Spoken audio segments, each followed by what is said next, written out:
Isip pagpangandam sa Alert Status Level 4, nagpahigayon og simulation exercise ang mga internally displaced persons sa mga nakalaing-laing evacuation camps diri sa Canlaon City.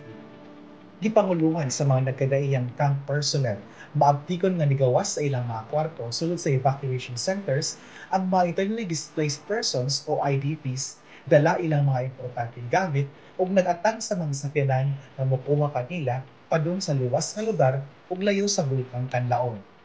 Ang sorting area mao ang pasayaw ground sa Canlaon City ug ang rotonda sa Barangay Tagbilo sa lungsod sa Valle Hermoso.